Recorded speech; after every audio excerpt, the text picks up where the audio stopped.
सभी देवी देवगणों की उपस्थिति के मध्य सदा शिव और देवी सती का विवाह संपन्न हुआ। तत्पश्चात देवगणों ने जगत के कल्याण तथा स्वयं की स्थिति को सुदृढ़ करने का निश्चय करते हुए अपने अपने लोक की ओर प्रस्थान करने का विचार किया। विदाई की सारी तैयारियां हो चुकी हैं पिताश्री, यदि आप कहें तो। नारायण नारायण। भ्राता दक्ष, आप बधाई के पात्र हैं। आपकी दक्षता में अतिथियों के मान सम्मान की व्यवस्था इतनी सुंदर थी कि 3 दिन कैसे व्यतीत हो गए आभास ही नहीं हुआ। धन्यवाद। सचमुच ये 3 दिन तो 3 पलों के समान व्यतीत हुए। दक्ष, जितने मनहर आपके जमाता शिव हैं, उतना ही सुंदर रहा आपका आतिथ्य सत्कार। सत्य है जगदीश्वर, आपका कथन पूर्ण रूप से सत्य है। अब आपका क्या विचार है प्रभु? विचार? कैसा विचार देव ऋषि? यही कि दक्ष प्रजापति का आतिथ्य कुछ दिन और स्वीकार करें तो कैसा रहेगा? नारद, तुम तो दक्ष प्रजापति के भ्राता होने के नाते घराती भी हो और शिव की बारात में आए हो तो बाराती भी। परंतु किसी भी बारात का 3 दिन से अधिक वधु के पिता गृह में रुकना मर्यादा के विरुद्ध है। हम इसी समय ब्रह्मा जी से अनुरोध करेंगे कि वे बारात विदाई की तैयारी करें। चलो नारद। ब्रह्मदेव, आपसे अनुरोध है कि सती के पितामह होने के नाते अपनी पुत्री को जामाता शिव के साथ विदा करने का उपक्रम करें। श्री हरि, हमने आपके अनुरोध से पहले ही बारात विदाई का आदेश दे दिया है। पुत्र दक्ष, देखो अब इस कार्य में और अधिक विलंब नहीं होना चाहिए। पिताश्री, यूं तो पुत्री सती की विदाई का पूर्ण प्रबंध किया जा चुका है, परंतु मैं स्वयं जाकर देखता हूं। श्री हरि, शिव शक्ति का यह युगल युग युगांतर तक सर्वश्रेष्ठ रहेगा।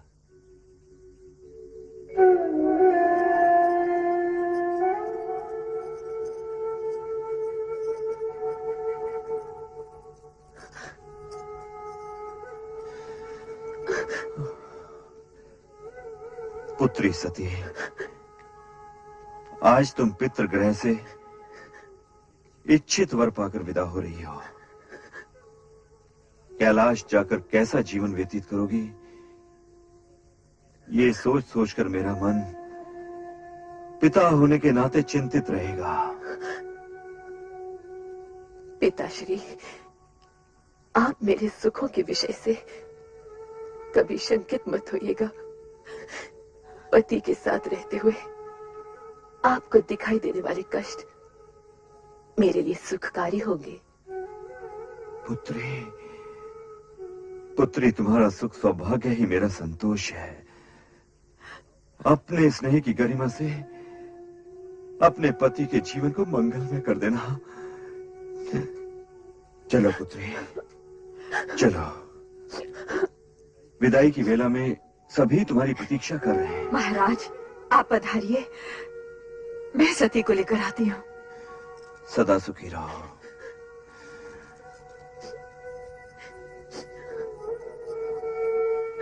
नयन, तुम्हारी मनोकामना पूर्ण हुई, इसका हमें हर्ष है, किंतु तुम्हारे वियोग का दुख भी है।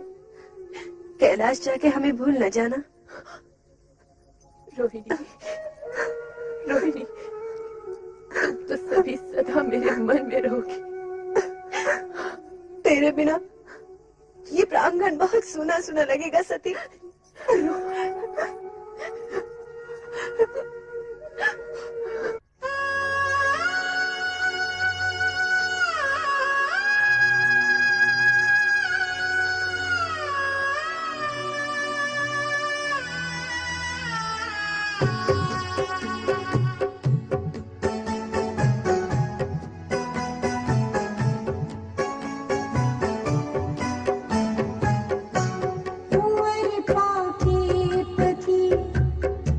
छोड़ हमको सखी, आज जाती है पीर की नगरिया।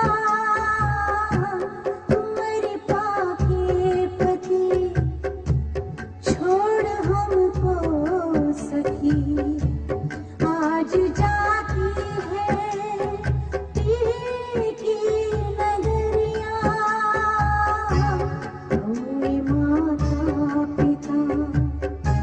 संगी साथी सखा, रोई माता पिता। संगी साथी सखा, छलके नयनों की पूरी गगरिया। तुम्हारे पाके पति छोड़ हमको सखी, आज जाती है पीर की नगरिया। तुम्हारे पाके पति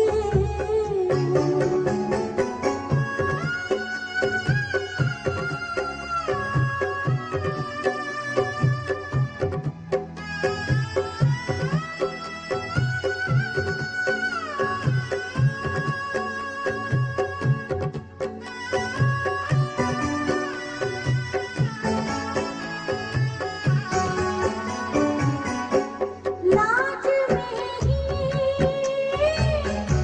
सिमट जाती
की, भगवान शिव शंकर की, माता सती की, भगवान शिव शंकर की, माता सती की, भगवान शिव शंकर की।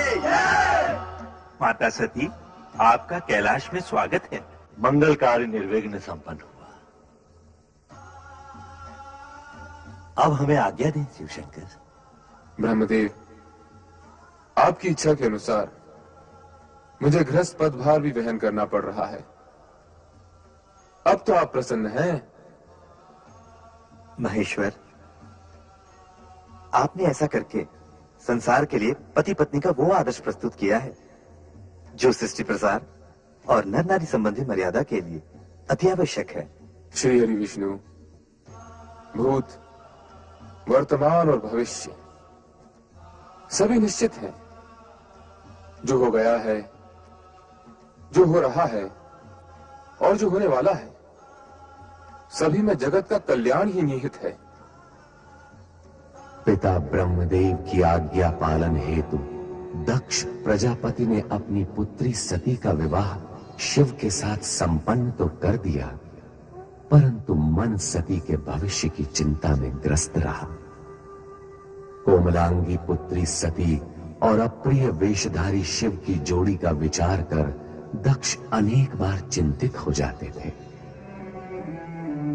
सती कैलाश जाकर सुखी रहेगी।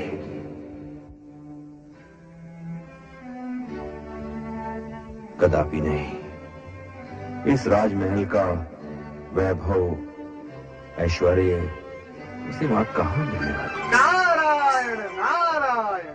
प्रणाम भ्राता दक्ष। प्रणाम देवर्षि। कैसे आगमन हुआ? बस आपकी कुशल मंगल पूछने चला आया।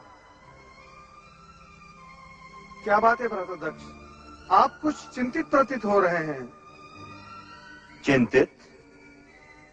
देवर्षि, चिंता का तो कोई कारण ही नहीं है। भ्राता दक्ष, एक पिता जो अपनी इच्छा के विरुद्ध अपनी पुत्री का हाथ किसी को सौंप देता है, उसका चिंतित होना स्वाभाविक ही है। परंतु आप निश्चिंत रहे। आपकी पुत्री सती के विवाह उपरांत हिमालय पहुंचने के बाद वहां पर चारों ओर आनंद आनंद व्याप्त हो गया। क्या बात है, आपको मेरे कथन पर विश्वास नहीं है? नहीं नहीं देवर्षि, आपकी बात पर अविश्वास का तो प्रश्न ही नहीं उठता। तो फिर आपके मुख पर ये विषाद की रेखाएं क्यों हैं? देवर्षि, यदि मैं ये मान भी लूं कि आपका कथन सत्य है, तो मैं ये सोच रहा हूं कि ये आनंद कितनी देर तक टिक पाएगा। नारायण नारायण, मैं आपका अभिप्राय समझा नहीं। देवर्षि, विवाह के बाद कुछ दिनों तक सती अपने उस औघड़ भभूतधारी पति के साथ आनंद मनाएगी, परंतु जब कैलाश में गिरते हुए हिमकणों के थपेड़े सहेगी, तो उसे हमारे इस राजमहल में बिताए हुए सुख का स्मरण होगा, और तब वो पछताएगी। यही कहना चाहते हैं ना भ्राताश्री? ये आपका भ्रम है। ऐसा हो ही नहीं सकता, असंभव है ये। सती तो शिव की जन्म जन्म से जीवन संगीनी है। शिव के होते हुए सती को पश्चाताप हो ही नहीं सकता। उसके जीवन में दिन प्रतिदिन सुख की वृद्धि होगी। शिव सती का साथ ही आनंद की सृष्टि करता है। नारायण नारायण, क्या मुझसे कोई अपराध हुआ है भ्राताश्री, जो आप मुझे रुष्ट होकर देख रहे हैं? कहीं शिव ने लिखा पढ़ाकर मेरे पास भेजा है? नारायण नारायण, शिव के प्रति ऐसी अपमानजनक भाषा में सुन नहीं सकता भ्राताश्री। मैं स्वयं अपनी इच्छा से यहाँ आया हूँ आपको वो शुभ संदेश सुनाने। अब मैं जा रहा हूँ। नारायण ना। इतनी सी बात का इतना बुरा मान गए देवर्षि? हमने तो तुम्हें शिव के बारे में कुछ नहीं कहा, परंतु कहना चाहे तो हम भी बहुत कुछ कह सकते हैं। नारायण नारायण, आप बहुत कुछ कह सकते हैं, परंतु मैं कुछ सुनना नहीं चाहता। भगवान शिव आपका कल्याण करे। नारायण नारायण नारायण। प्रणाम देवर जी। प्रणाम भावजविनी, प्रणाम। मुझे क्या अपराध हुआ देवर जी, जो आप मुझसे मिले बिना ही लौट रहे थे?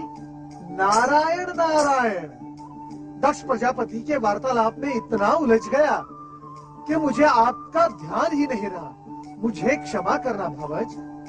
देवर जी, मुझे भी वो सब बताइए जो आपने अपने भ्राताश्री से कहा। अर्थात आपने हमारी कुछ कुछ बातें सुन ली हैं। कुछ कुछ सुन ली है, परंतु ये बताइए कौन सा शुभ संदेश लेकर आप उन्हें बताने आए थे?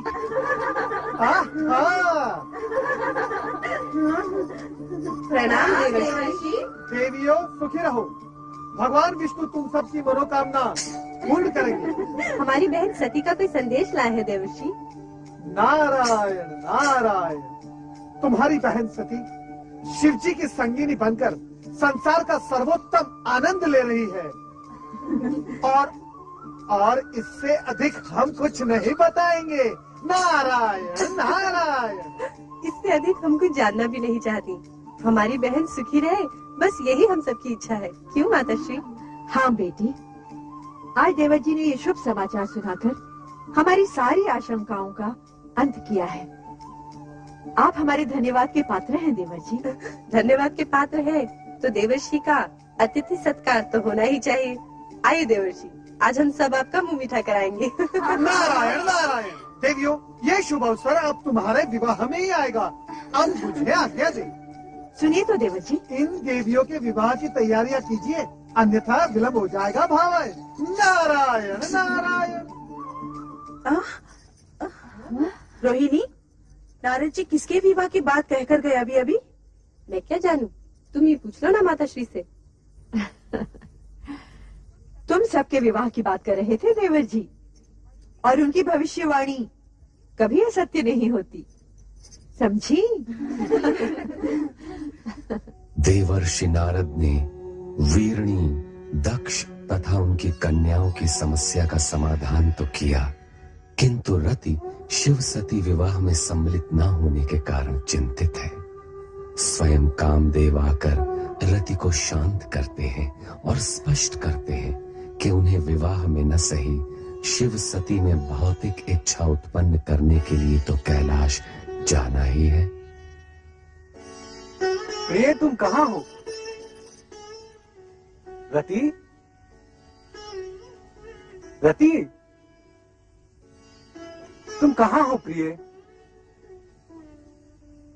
रति, तुम कहाँ हो? रति, रति, तुम कहाँ हो? तुम कहाँ हो प्रिय? प्रिय, तुम कहाँ हो? अरे तुम यहाँ हो? क्या बात है रति, तुम मुझसे रुष्ट हो? अरे कुछ तो बोलो, तुम्हारा यह मौन मुझे व्यथित कर रहा है। हाँ, मैं आपसे रुष्ट हूँ। मेरी त्रुटि? शिव सती के शुभ विवाह पर स्वर्ग के सभी देवी देवता और अप्सराएं सम्मिलित हुई, किंतु ना आप गए ना ही मुझे जाने दिया। क्यों स्वामी? इसलिए कि हमें ऐसा ही आदेश था। किसका? परमपिता ब्रह्मा जी का। उन्होंने कहा था कि हमारी उपस्थिति की आवश्यकता शिव सती विवाह के पश्चात ही होगी। इस बात से परमपिता का तात्पर्य? हमें ही अपने हाव भावों, संकेतों और पुष्प बाणों की वर्षा से शिव और सती में मिलन इच्छा जागृत करनी होगी। उन्हें दाम्पत्य धर्म के निर्वाह के लिए प्रेरित करना होगा। देव मनमत, देवी रति, परमपिता ब्रह्मा जी ने हम तीनों को तुरंत कैलाश पर्वत पहुंचने का आदेश दिया है। वसंत, परमपिता ब्रह्मा के आदेश का पालन हम अवश्य करेंगे। हम तीनों कैलाश जाएंगे।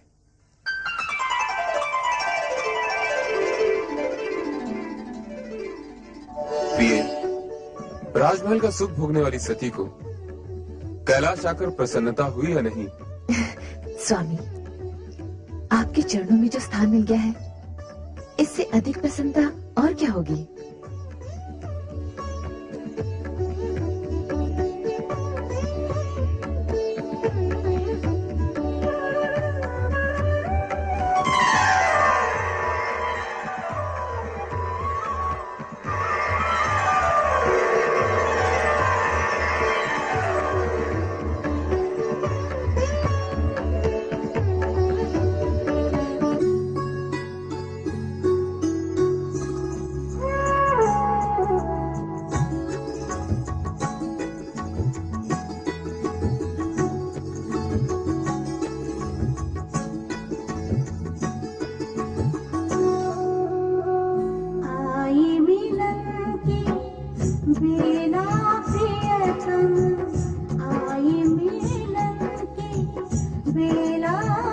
प्रियतम मन का टूटा जाए संयम।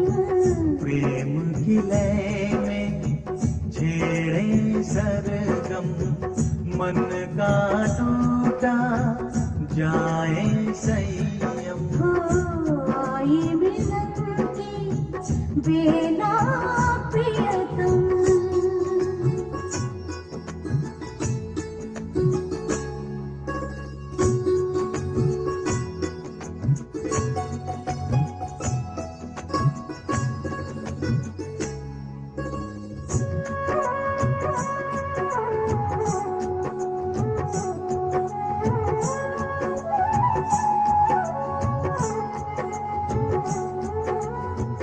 चिरनिद्रा से काम न जागी कोमल सी कोई भाव न जागी। आशाओं के फूल खिले हैं सपने नैनों से मिले हैं जैसे कल से युग का संगम। आए मिलन की बेला प्रियतम। प्रेम की लय में छेड़े सरगम मन का टूटा जाए संयम। आई मिलन की बेला प्रियतम।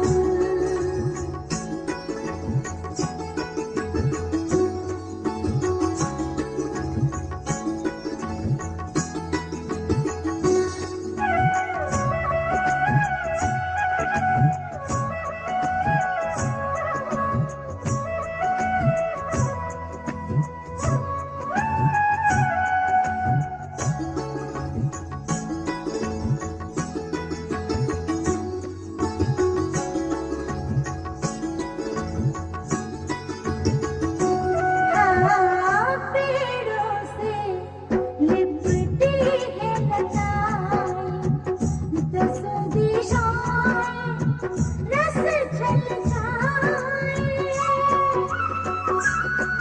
हो ऐसे में हम तुम खो जाए जो न थे वो हम हो जाए। समय गति को करके माधम आई मिलन की बेला प्रियतम। प्रेम की लय में छेड़े सरगम मन का टूटा जाए संयम। आई मिलन की बेला प्रियतम।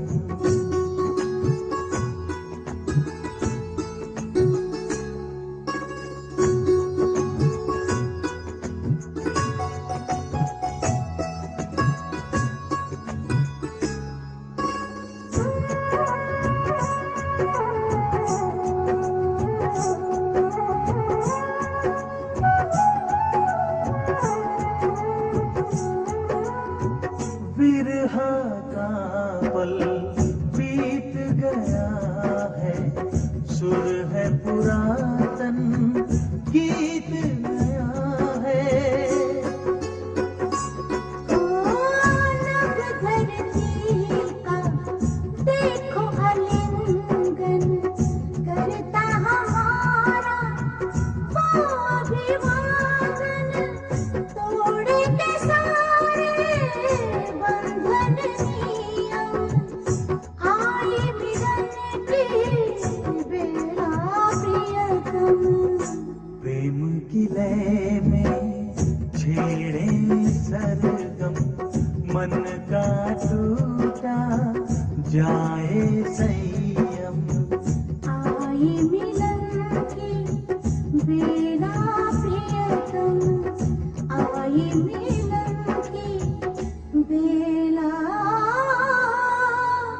प्रियतम। नारायण नारायण।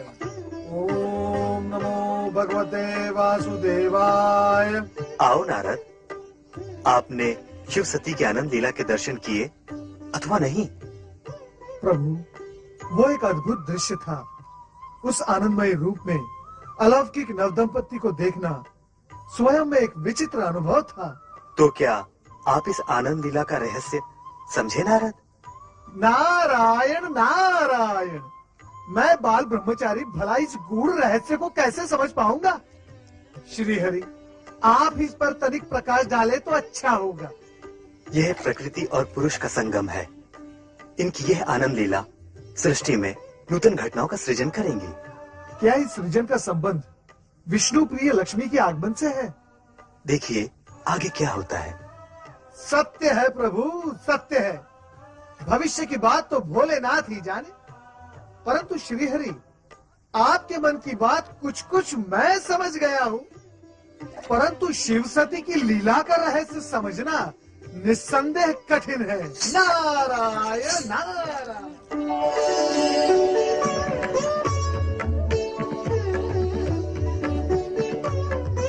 क्या देख रही हो देवी? देख रही हूँ आपकी आंखों में छलकते प्रेम को। ये तो तुम्हारी आंखों में छलकते प्रेम का प्रतिदान है। जो जितना देता है उतना ही पाता है। मैंने आपसे बहुत कुछ पाया है स्वामी। कितना, ये मैं बता नहीं सकती। चलो देवी, पृथ्वी विहार करने चलें।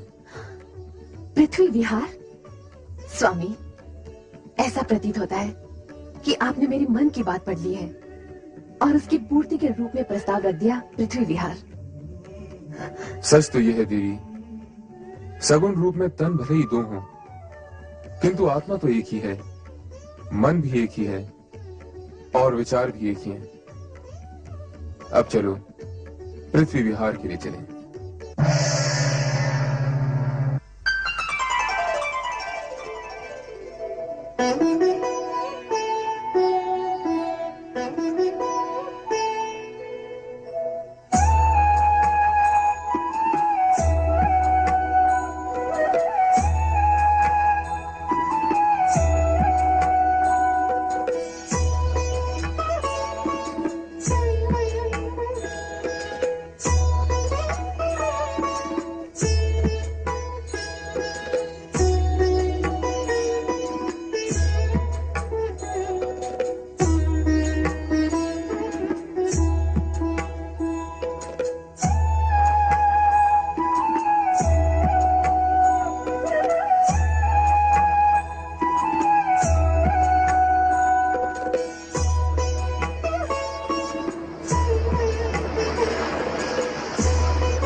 स्वामी, ये महर्षि कौन है?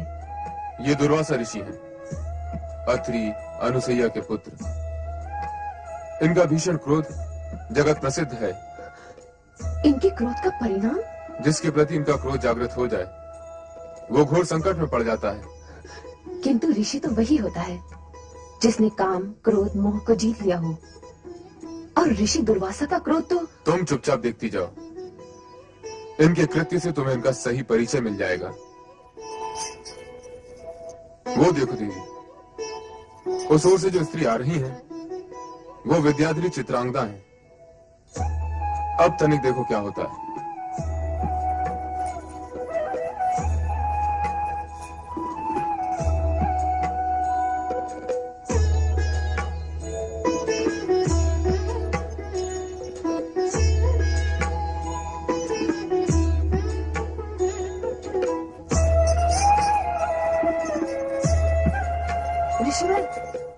मेरा प्रणाम स्वीकार करें। तुम्हारा कल्याण हो। इस अकिंचन की ओर से ये श्रद्धा सुमन आपको अर्पित हैं, इन्हें स्वीकार करें।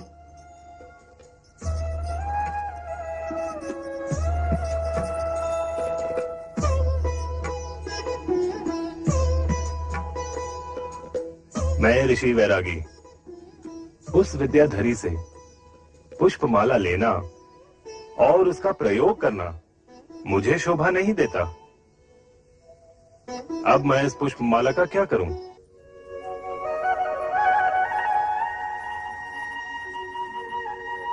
इंद्र। स्वामी, पृथ्वी भ्रमण का आनंद ही अनूठा है।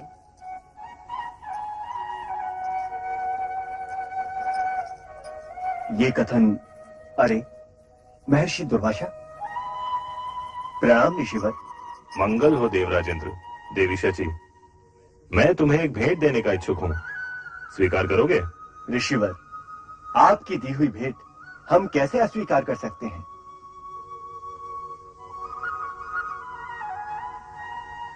आज्ञा दें।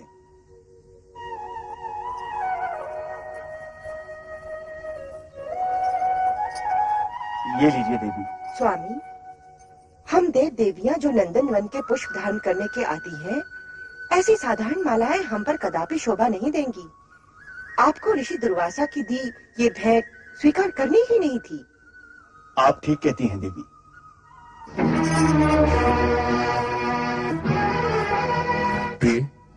अब हमारा आप तो करुणा निधि हैं, भक्तों के उद्धारक हैं। देवताओं की भी आप पर अपार श्रद्धा और भक्ति है। उन्हें संकट से उबारना आपका परम कर्तव्य है। जब हमारे उन भक्तों को हमारे पास आने की प्रेरणा मिलेगी, तब हम अपना ये कर्तव्य अवश्य निभाएंगे।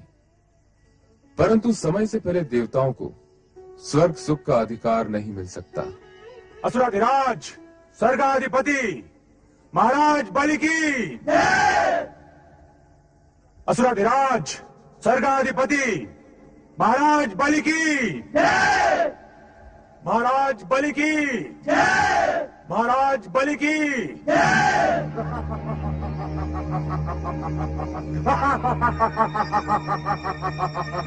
आज हम अति प्रसन्न हुए। देवता यहाँ से पलायन कर गए। उनकी पराजय विजय श्री का रूप धारण करके हमारे चरणों में नतमस्तक है। अब यह सिंहासन हमारा है। अब स्वर्गलोक पर असुरों का राज है। सेनापति राहु। स्वर्गाधिपति दानवराज महाराज बलि को राहु का वंदन स्वीकार हो। सेनापति राहु, तीनों लोकों में यह घोषणा करवा दो कि अब स्वर्गलोक पर देवताओं का नहीं, हम दानवों का अधिकार है। इंद्र और समस्त देवता भीरू कहीं के भाग गए। बहुत वीर समझते थे, परंतु बलि के बाहुबल के समक्ष निर्बल होकर रह गए। हमने असंभव को संभव कर दिखाया है। देवराज इंद्र को स्वर्ग के सिंहासन से उखाड़ कर फेंक दिया है। उनके राज्य, वैभव और शासन पर हमारा अधिकार सदैव बना रहेगा। अब देवता यहाँ कदापि प्रवेश नहीं कर पाएंगे, कदापि प्रवेश नहीं कर पाएंगे। अब स्वर्गलोक पर हमारा अधिकार है।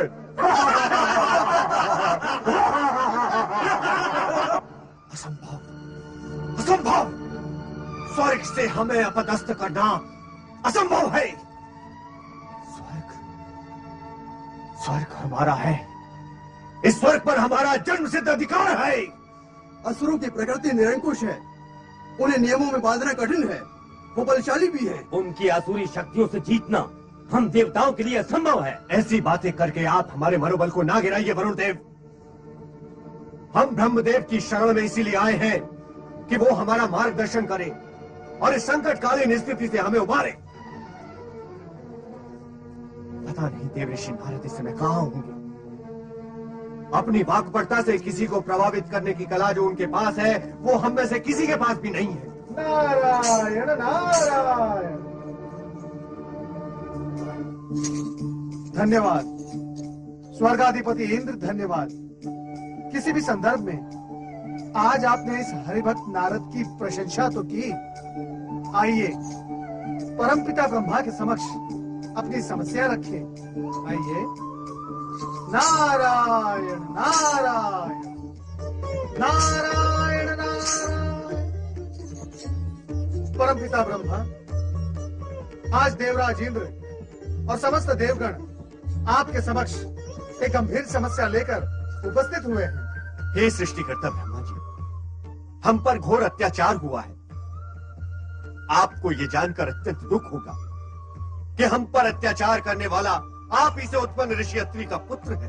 हम दुर्वासा के क्रोध से भली-भांति परिचित हैं। किंतु ब्रह्मदेव, सर्वप्रथम तो एक ऋषि को अपने क्रोध पर ही विजय पानी चाहिए। दूसरी बात ये कि क्रोध करने का कोई कारण भी तो होना चाहिए। किंतु दुर्वासा ने तो हम पर अकारण ही क्रोध किया है और हमें श्राप देकर असुरों के लिए स्वर्ग का मार्ग प्रशस्त किया है। देवराज, क्या दुर्वासा के उग्र स्वभाव से आप परिचित नहीं?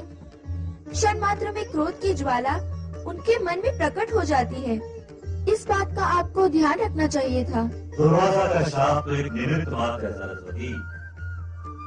देवराज, स्वर्ग से आप लोगों के निष्कासन का कारण आपके अपने कर्म है। हमारे कर्म पालन में कौन सी त्रुटि रह गई ब्रह्मा जी? हमारे कर्तव्यों में कहाँ खोट आ गया? देवराज, सबसे बड़ा खोट तो यही है कि आप लोगों ने अपने अधिकारों के उपयोग पर तो पूरा ध्यान दिया, किंतु अपने कर्तव्यों की उपेक्षा ही करते रहे।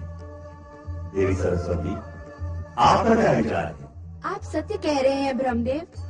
भोग, विलास, आनंद क्रीड़ाओं में रमे देवगण ये भी भूल गए कि इंद्रासन को अपनी जगह पर टिकाए रखने के लिए देवताओं को धर्म, कर्म, पुण्य और जन कल्याण का भी पूरा पूरा ध्यान रखना पड़ता है। ये माना कि हमसे कुछ त्रुटियां हुई हैं, किंतु इसका अर्थ ये तो नहीं कि देवताओं से उनका स्वर्गलोक छीन लिया जाए, असुरों को असुरलोक बनाने की छूट दे दी जाए। शांत देवराज, शांत। जो घटित हो गया उसे बदला नहीं जा सकता। अब इस विषय में और अधिक विचार विमर्श करने के लिए आप लोगों को भगवान विष्णु के पास जाना होगा। वो देवताओं के परम हितैषी एवं शुभ चिंतक हैं।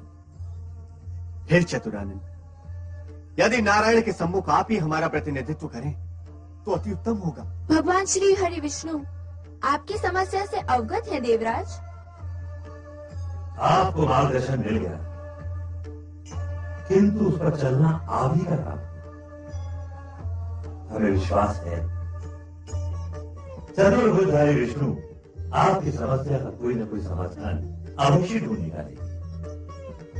जय वैकुंठ धाम।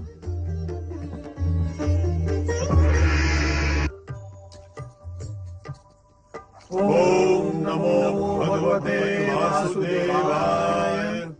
नारायण नारायण। हे प्रभु, जगत के पालनहार, इन दुखी देवताओं का उद्धार कीजिए। हे तारनहार, आज तो अनर्थ ही हो गया। दुर्वासा ऋषि के श्राप के प्रभाव से देवताओं का स्वर्ग से निष्कासन और असुरों का शासन हो गया है, यही कहना है ना आपको? किंतु आपको, हम आपकी व्यथा से परिचित हैं। दुर्वासा का शाप एक ऐसी घटना चक्र का प्रवर्तन कर चुका है जिसे रोकना किसी के भी वश में नहीं। किंतु ब्रह्मा जी ने तो मार्गदर्शन दिया था कि पालनहार परमात्मा श्री हरि विष्णु ही देवताओं की सहायता कर सकते हैं। हे श्री हरि, आपने समय समय पर हर मनवंतर में देवताओं को संकट से बचाकर उनका उद्धार किया है। हम तो बड़ी आशा लेकर आपके पास आए हैं प्रभु। देवगुरु बृहस्पति जी, यह सत्य है कि हम देवताओं के शुभ चिंतक हैं, किंतु प्रभु, आप त्रिदेवों में सृष्टि के पालनहार हैं। आप ये भली भांति जानते हैं कि सृष्टि के आरंभ से ही स्वर्ग पर देवताओं का अधिकार रहा है। असुरों ने तो अन्याय पूर्वक स्वर्ग में अनाधिकार प्रवेश किया है। उन्हें वहां से हटाकर देवताओं को न्याय दिलाना आप ही के वश में है श्री हरि, आप ही के वश में है। नहीं नहीं, यदि इस समस्या का कोई समाधान है तो वो देवाधिदेव शिव शंकर के ही पास हो सकता है। आप अपनी समस्या उन्हीं के समक्ष रखिए। धन्य है प्रभुओं की लीला। अब आपकी समस्या के समाधान के लिए देवगणों, आपको कैलाश की ओर प्रस्थान करना होगा। पधारिए। नारायण नारायण।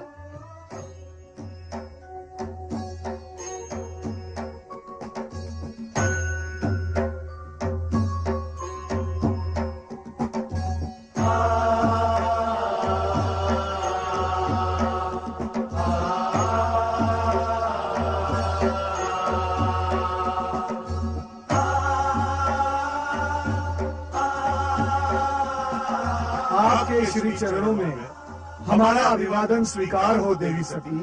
पधारिए। कैलाश धाम में आप सभी का स्वागत है। देवराज और देवगणों के साथ जो अन्याय हुआ है उसका मुझे अत्यधिक दुख है। इस विषय में मेरी स्वामी से भी चर्चा हुई थी।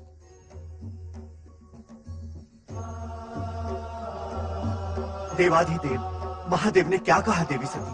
कहा तो कुछ नहीं, किंतु उनकी बातों से लगा आपके उद्धार हेतु उनके पास कोई न कोई उपाय अवश्य है। त्रिभुवनपति महादेव शिव शंकर की जय। हर हर हर महादेव, हर हर हर महादेव, हर हर हर महादेव।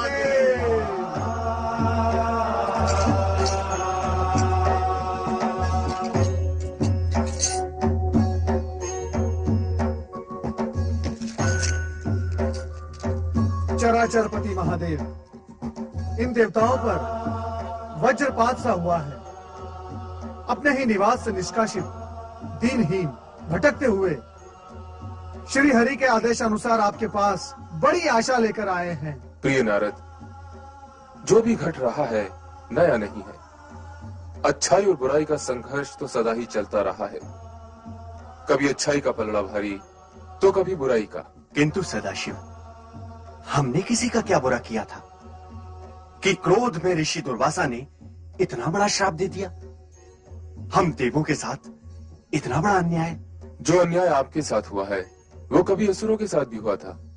अतः अब जो न्याय होगा वो सुरों असुरों के समान अधिकारों को ध्यान में रखकर ही होगा। आपको मेरी इस बात से आघात लगा होगा, किंतु ये सत्य है कि इस समस्या का समाधान सुरों असुरों को मिलकर ही निकालना होगा। और वो समाधान है समुद्र मंथन। समुद्र मंथन? भयभीत होने की आवश्यकता नहीं। समुद्र मंथन के बाद कई ऐसी घटनाओं का जन्म होगा जो देवताओं के हित में होंगी। समुद्र से निकलने वाले रत्नों का विभाजन सुरों असुरों की योग्यता के अनुसार ही होगा। क्यों देवराजन, आपको कोई संशय है? नहीं देवाधिदेव, किंतु असुरों का सेनापति राहु हठी स्वभाव का है। समुद्र मंथन का ये प्रस्ताव उसे स्वीकार होगा या नहीं, मुझे इसमें संशय है प्रभु। राहु को सहमत करने का दायित्व हम देवऋषि नारद को सौंपते हैं। क्यों नारद? मैं अवश्य प्रयास करूंगा महादेव कि असुर सेनापति राहु समुद्र मंथन के प्रस्ताव को मान ले। नहीं, दुष्ट देवताओं का कोई भी प्रस्ताव हमें स्वीकार नहीं। समुद्र मंथन का मत भी हमें स्वीकार नहीं। लगता है इसमें भी देवताओं का कोई नवीन षड्यंत्र है। नारायण नारायण, इतने शक्तिशाली होने पर भी देवताओं से भयभीत हो रहे हो? राब नहीं, हमारे द्वारा देवताओं को स्वर्ग से बाहर खदेड़ना इस बात का ठोस प्रमाण है कि हम देवताओं से अधिक शक्तिशाली हैं। वास्तव में तुमने तो होनी को अनहोनी कर दिखाया है। दुर्वासा के श्राप से प्रेरित होकर एक बड़ी चुनौती स्वीकार की है और उसमें विजय भी हुए हो। नारायण नारायण, निश्चित ही विजय हुए। मैं एक बात सोच रहा हूँ, तुम दानव यदि शक्तिशाली हो तो देवगण बुद्धिमान ज्ञानवान, तुम दानव एक स्वर्ग लेकर यहाँ मूर्त बनाते बैठे रहोगे और वहाँ देवगण समुद्र मंथन से 100 स्वर्ग उत्पन्न कर डालेंगे। सत्य तो ये है कि आरंभ में देवताओं को भी कोई रुचि नहीं थी, परंतु भगवान शिवशंकर ने जब समुद्र मंथन से उत्पन्न होने वाले दुर्लभ पदार्थों की बात कही तो देवता सहर्ष मान गए। परंतु ये बात आपने हमें पहले क्यों नहीं बताई देवर्षि नारद? बताता तभी जब तुम सुनने को तैयार होते। तुम तो अपने पद के मद में डूबे हुए हो। नारायण नारायण। शिवशंकर पर तो हमें पूर्ण विश्वास है, परंतु यदि उनकी बात मानकर हम समुद्र मंथन का प्रस्ताव स्वीकार भी कर लें तो भी इस बात का क्या भरोसा कि समुद्र मंथन से उत्पन्न पदार्थों का वितरण सुरों और असुरों में निष्पक्षता से होगा। ऐसा प्रतीत हो रहा है सेनापति राहु कि तुम हमारा तात्पर्य नहीं समझ पाए। नारायण नारायण। सुनिए तो सही देवर्षि नारद, एक और तुम कहते हो कि तुम्हें भगवान शंकर पर पूर्ण विश्वास है और दूसरी ओर शंकर का आंचल भी नहीं छोड़ सकते। ऐसे तो कोई निर्णय नहीं लिया जा सकता। नारायण देवर्षि, यदि एक बात देवताओं को मान्य हो तो हमें समुद्र मंथन का प्रस्ताव स्वीकार्य है। क्या? यही कि समुद्र मंथन से पहले हम स्वर्ग लोक नहीं छोड़ेंगे। इसका निर्णय तो भगवान शिवशंकर ही करेंगे, और तुम ये भली भांति जानते हो और मानते भी हो कि वे निष्पक्ष हैं। अब क्या कहें इसे, दानवों का दुर्भाग्य या देवों का भाग्य कि समुद्र मंथन से उत्पन्न होने वाले दुर्लभ पदार्थ मात्र देवों को ही प्राप्त होने की परिस्थितियां निर्मित हो रही हैं। धन्य हो प्रभु, धन्य हो। दानव अपने दुर्भाग्य का द्वार स्वयं खटखटाने जा रहे हैं। नारायण। देवर्षि नारद, मैं इस विषय पर एक बार शिवशंकर से बात करना चाहता हूँ। शुभस्य शीघ्रम। देवादिदेव महादेव और सेनापति राहु एक दूसरे से भली भांति परिचित हैं। चलो चले कैलाश। ओम नमः शिवाय। कैलाश है जाइए असुर सेनापति राहु। मुझे शिवशंकर से भेंट करनी है। कैलाशपति अभी ध्यान में है, तुम्हें प्रतीक्षा करनी होगी। बात महत्वपूर्ण है, मैं प्रतीक्षा नहीं कर सकता। शिवशंकर, महेश्वर, मेरा मार्ग मत रोको, नहीं तो अनिष्ट हो जाएगा। नारायण नारायण नारायण नारायण। शांत हो जाओ शिवगणों, शांत हो जाओ। अतिथि के साथ ऐसा व्यवहार शोभा नहीं देता। किंतु ऋषिवर, ये हमारे शिवजी के ध्यान में बाधा डाल रहे हैं, इनसे कहिए कि बाद में आए। नारायण नारायण, ये बाधा नहीं डालेंगे। महादेव शिवशंकर की आज्ञा से ही वे यहाँ पधारे हैं। पधारिए पधारिए राहु, पधारिए।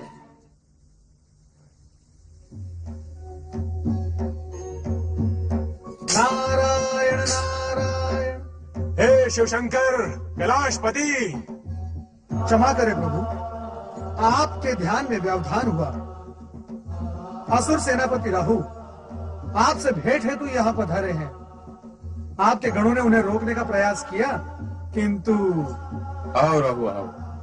राम शिवशंकर, हम जानते हैं तुम यहाँ अपने संदेह निवारण के लिए आए हो, और तुम्हारा संदेह यह है कि समुद्र मंथन के पश्चात तुम असुरों से कहीं स्वर्ग न छिन जाए। कहो ये सत्य है? सत्य है शिवशंकर। तो सुनो, तुम्हारी शंका निर्मूल है। इसकी संभावना मात्र उसी स्थिति में पैदा हो सकती है यदि तुम्हारे किसी अन्यायपूर्ण और अनैतिक कार्यों के कारण देवताओं का पल्ला भारी हो जाए। और तुम्हारी दूसरी शंका यह है कि समुद्र से निकलने वाले रत्नादि का विभाजन कैसे होगा। रत्नों का बंटवारा योग्यता के अनुरूप ही होगा। अयोग्य रत्न पाकर कोई भी पक्ष स्वयं ही नष्ट हो जाएगा। कोई और शंका? नहीं, परंतु इतना महान अनुष्ठान संपन्न कैसे होगा? समुद्र मंथन कोई बाल क्रीड़ा तो नहीं? चिंताएं करना न सुरों का काम है न असुरों का। समुद्र मंथन के कार्य संबंधित निर्णय हमने ले लिया है और संबंधित व्यक्तियों को आदेश भी दे दिए हैं। क्षीर सागरवासी विष्णु मंथन क्रिया के लिए मेरु पर्वत का आधार बनेंगे और वासुकी नाग रज्जु का कार्य करेगा। तुम जाकर दानवों को प्रेरित करो और शीघ्र ही समुद्र मंथन का कार्य प्रारंभ कराओ। जाओ। नारायण नारायण। शिवाज्ञा को शिरोधार्य कर दानवराज बलि से मंत्रणा करने के पश्चात शंकाशील सेनापति राहु शंका से उभरे और समुद्र मंथन के लिए तत्पर हुए। इसी प्रकार देवगण भी समुद्र तट पर आ पहुंचे, जहां मेरु पर्वत मथनी और वासुकी नाग रज्जु के रूप में उपस्थित थे।